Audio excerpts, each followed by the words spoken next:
I know you wrote an article, 3 players the Browns should consider trading up for in the NFL draft. We go Jack Campbell, a linebacker, Jalen Hyatt, wide receiver, B.J. Ojulari, edge rusher from LSU. Take us through those. Which of them you like the most? You think make the most sense for the Browns to try to go up and get if they slide into that late second round?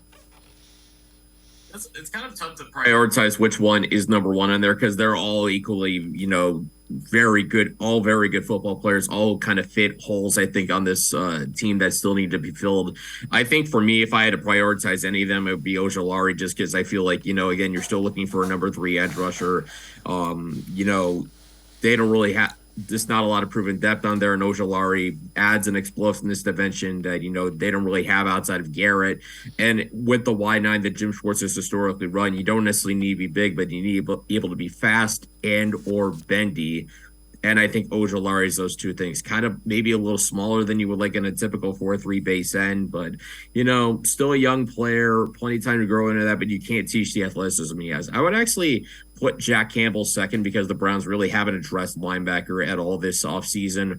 I've talked before, Campbell in some ways is kind of a combination of the 1980s and the 2020s because he's got classic 1980s style build, 6'5", about 240 some pounds. So he looks like one of those throwback linebackers that, is just going to, the running backs are going to run into him. He's going to bring him down. But when you watch him, he's far more than just that, I should say. He can cover, he's mobile, he's fast.